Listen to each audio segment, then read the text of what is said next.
Luísa, nós vamos para uma pergunta agora, também dentro dessa questão prática, ligada agora para a pejotização, né? O Ronald acabou de trazer aí esse liberou geral que saiu recentemente na mídia. Um dos temas foi justamente essa questão da pejotização que nós temos enfrentado muito aqui no âmbito do grupo de combate às fraudes.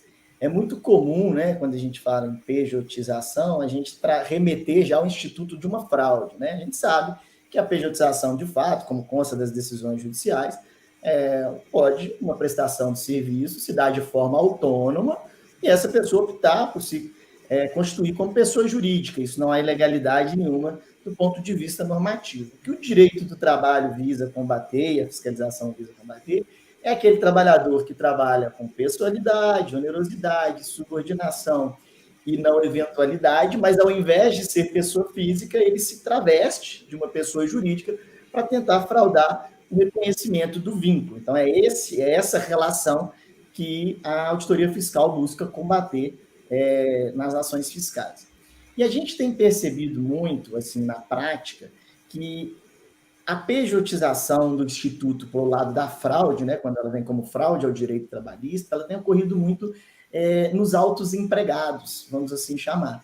Os autos empregados, aqueles normalmente com patamar salarial mais elevado e muitas das vezes já com um nível superior.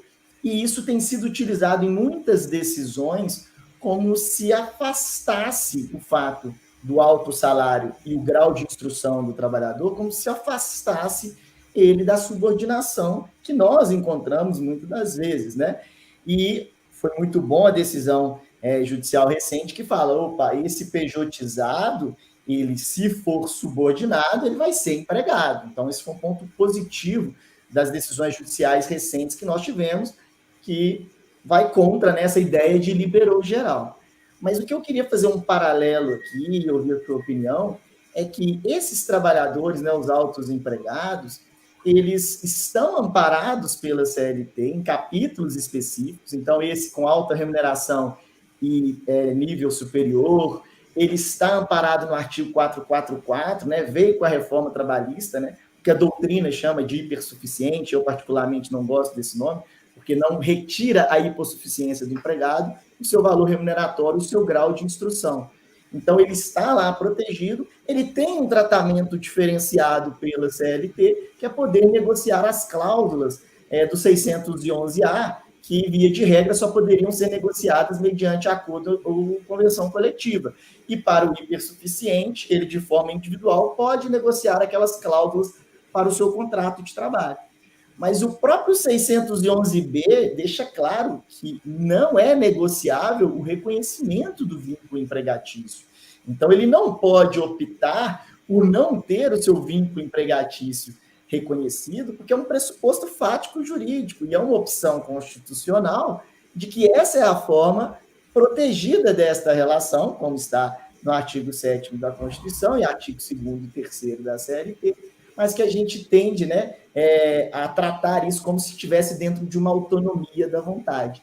Lembrando que esse direito do trabalho, diferentemente do direito civil, não é um direito individual desse trabalhador que pode rechaçá-lo, né? É um direito imperativo, porque se trata de um direito da coletividade. Então, a partir do momento que um PJ resolve, né, que é empregado, e resolve querer ser PJ, ele não está só abrindo mão de um direito próprio, mas sim de um direito da coletividade, uma vez que ele gera também concorrência desleal com outros que gostariam de ser contratados como seletistas. Então, nessa questão, eu queria também ouvir a sua opinião sobre em que ponto você acha que as decisões judiciais têm sido mais favorável a esse entendimento de que não liberou geral a pejotização e que esse trabalho, mesmo por pessoa jurídica, caso seja comprovada a subordinação dos pressupostos da relação de emprego, será considerado o vínculo empregatício.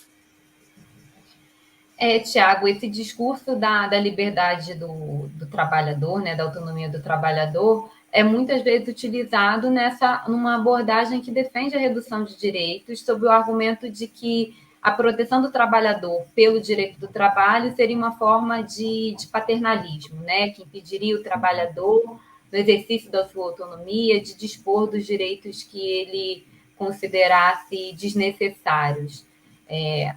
Esse discurso, eu acho que ele acaba revelando a sua contradição quando a gente identifica meios de controle do trabalhador, como você falou, né, que são cada vez mais invasivos. A gente não precisa mais controlar a jornada de trabalho, porque a gente tem formas de controle da própria execução do trabalho, né? O algoritmo, o trabalho plataformizado, acho que ele deixa isso muito claro.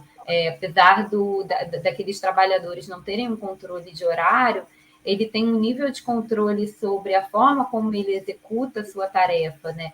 E a própria precificação que é ditada pelo aplicativo, que o obriga a trabalhar longuíssimas jornadas, né? Então, a gente vive em um cenário em que o trabalhador, em que defende-se, né, que o trabalhador tem cada vez mais liberdade para dispor dos seus direitos, mas cada vez menos liberdade na execução do seu trabalho, sendo submetido a jornadas extenuantes, forte controle empresarial, um sistema de vigilância muito rígido, né? Então, o que a gente tem na pejotização, na CNPJização fraudulenta, é de fato um empregado e não um autônomo. Então, não existe uma liberdade na execução da tarefa. E, ao mesmo tempo, ele não está presente a proteção social da CLT, da plenitude do direito do trabalho, que eu defendo que é justamente um instrumento para que o trabalhador alcance a sua autonomia, né? Não é qualquer trabalho que vai promover a dignidade humana. Um trabalho em condições precárias, ele, na verdade, é a antítese da dignidade humana, né? O trabalho que promove a dignidade humana tem que ser o trabalho protegido, o trabalho decente, né? Então, é muito difícil a gente pensar em liberdade de contratação, principalmente quando a gente está diante de uma conduta trabalhista que, ainda que fraudulenta e ilícita em alguns casos, acomete todo um setor econômico. Então, o trabalhador ele não tem opção, né, de outra forma de contratação. Foi o que você falou, o direito do trabalho ele protege não só o indivíduo, mas os outros trabalhadores de uma concorrência desleal, porque a gente tem efeitos sistêmicos, né? E o papel da jurisprudência, aqui eu acho que é nisso mesmo, é reforçando o combate às fraudes, à relação de emprego, e tentando incorporar cada vez de forma mais fundamentada nas suas decisões, isso voltado, né, para a justiça do trabalho, os elementos concretos que demonstram a subordinação naquele caso, né? Sair de apenas listar esses elementos e utilizar termos muito genéricos na demonstração dessa fraude, para demonstrar de forma concreta que, naquele caso, está configurada a subordinação.